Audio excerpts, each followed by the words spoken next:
শুভ সকাল শুভ সকাল শুভ সকাল।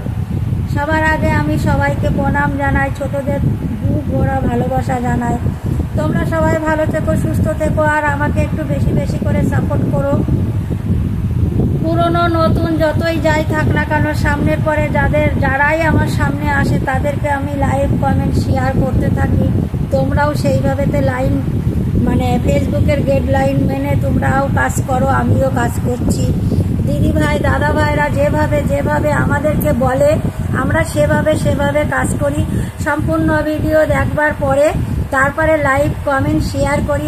একটা ভিডিও আধা ঘন্টা 1 ঘন্টা এত টাইম নিয়ে ধৈর্য ধরে দেখতে হয়। দেখে তারপরে আমরা লাইভ কমেন্ট শেয়ার করি। যাই হোক বন্ধুরা, যেখানেই থাকুন না কেন, বন্ধু বান্ধব দাদা দিদি ভাই বোনেরা যেখানেই থাকুন না কেন, সেখানেই সবাই ভালো থাকেন, সুস্থ থাকেন, আর অনেক অনেক ভালোবাসা রইল। সবাই ভালোবাসা নেবেন। আমার তো আর কিছু দেওয়ার নেই না, আমার আছে শুধু একমাত্র ভালোবাসা দেওয়ার। সেই ভালোবাসাটা সবাইকে দেব। সবাই আসবেন আমার পরিবারে আর ভালোবাসা নিয়ে যাবেন। আর কি দেবো, আর কিছু দেওয়ার নেই আমার। আর ষষ্ঠী কেমন কাটলো? শুভ ষষ্ঠী। ষষ্ঠী সবার ভালো কেটেছে? আমি ষষ্ঠীতে যাইনি এবার, মনে অনেক দুঃখ জানো তো। আমি এবার ষষ্ঠীতে যাইনি। ঘরে দেখেছো তোমরা, দুধ আম ভাত খেয়েছি। হ্যাঁ, ঘরে নিজে রান্না করে। আর আমার বর ডাল ভাত আলু ভাজা খেয়েছে। আমি ইচ্ছা করলে পারতাম একটু খাসির মাংস এনে দুজনা মিলে খেতে, কিন্তু আমি খাইনি। আজকে আবার অনেক মনে কষ্ট জানো তো, অনেক কষ্ট। কিন্তু আমি কি করব বলো, ছেলে মেয়ের মুখের দিক তাকিয়ে না আমি খেলাম না। সবাই কিন্তু ষষ্ঠীতে গেছে, কিন্তু আমিও যাইনি, আর আমার মেয়েও আসেনি। হ্যাঁ, আমি প্রত্যেকবার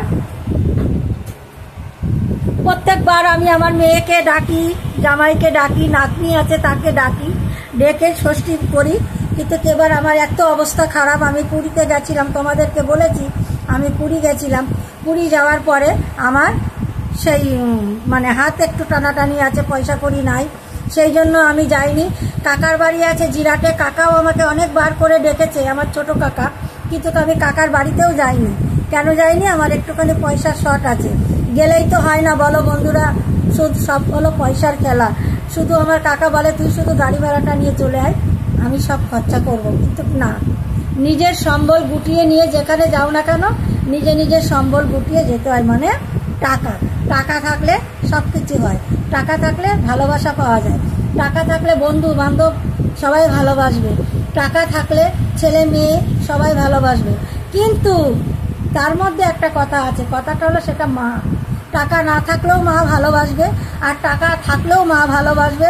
দেখতে খারাপ হলেও মা ভালোবাসবে, দেখতে অখারাপ হলেও অসুন্দরী হলেও মা ভালোবাসবে। আমি তো সুন্দর না, কিন্তু আমার মা আমাকে জান দিয়ে ভালোবাসে, আমি আমার মাকে জান দিয়ে ভালোবাসি।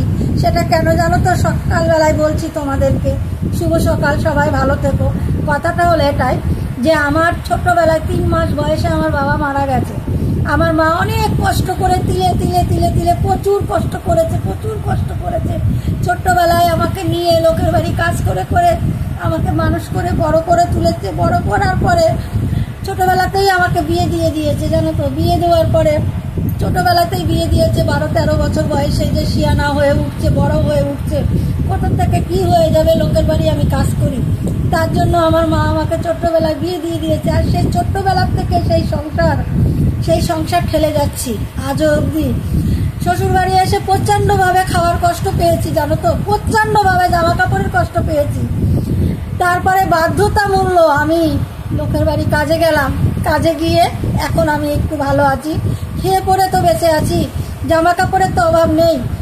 যাই হোক, খেয়ে পরে এখন একটু ভালো আছি। আর আমার বর তো দেখেছো, অনেকগুলো অপারেশন করা। আমার বর সেভাবে কাজ করতে পারে না, সেই জন্য আমিও লোকের বাড়ি কাজে ঢুকলাম। ঢুকে এই যে ঘর ভাড়া থাকি, একটা ঘর নিয়েছি, ছোট্ট মোট্ট ঘর নিয়ে ঘর ভাড়া থাকি। ঘর ভাড়া তো আমাকেই দিতে হয়। আমার বর ওই কোনো রকম একটু সংসারটা চালায়, খাওয়া খরচাটা দেয়, আর আমি ঘর ভাড়াটা যাবতীয় যা সব আমি খরচা চালাই। কেননা আমার বরের সেরকম রোজগার নেই। কী করবো বলো, থাকতে তো হবে। ছোটবেলা দিয়েই আমি সংসার করে যাচ্ছি। কোথায় ফেলবো বলো সেই মানুষটা?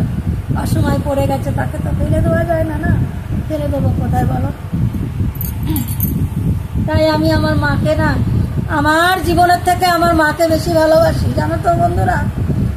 আমার মা বিনা স্বার্থে আমাকে ভালোবাসে, মারাত্মকভাবে ভালোবাসে আমাকে, আর আমিও আমার মাকে ভালোবাসি। আমার মার আস্তে আস্তে আস্তে আস্তে বয়স হয়ে যাচ্ছে। বয়স হয়ে যাওয়ার ফলে আমি শুধু চিন্তা করি, ঠাকুর আমি যেন মরে যাই, কিন্তু আমার মা যেন না মরে। আমার মা যেন অনেক আয়ু নিয়ে বাঁচে, অনেক আয়ু নিয়ে বাঁচে। ঠাকুরের কাছে সে প্রার্থনাটা করি, আমার মার কিছু হয়ে গেলে না আমি আর বাঁচবো না। আমার ভাই বোন আত্মীয় স্বজন সবাই তো পড়ে আছে, ভাই বোন আমার কেউ নেই, আমি একা মেয়ে, একটা মেয়ে। আমি জন্ম নেওয়ার পরেই আমার বাবা মারা গেছে, আমার আর ভাই বোন কেউ নেই। আমার মার উপর থেকে কত ঝড় বাতাস গেছে, আমি বলতে পারছি না তোমাদেরকে, কল্পনা করতে পারছি না যে আমি কিভাবে তোমাদেরকে বুঝাবো, কিভাবে আমি তোমাদেরকে বলবো। আর আমার মাকে যদি কেউ কিছু বলে না, আমার বুকটা ফেটে যায়, জানো তো। কেউ কিছু বলে না, তবুও বলছি, যদি কেউ কিছু বলে আমার জীবনটা যেন শেষ হয়ে যায়। আমি ভাবি আমার মাকে না বলে আমাকে বলতো কথাটা।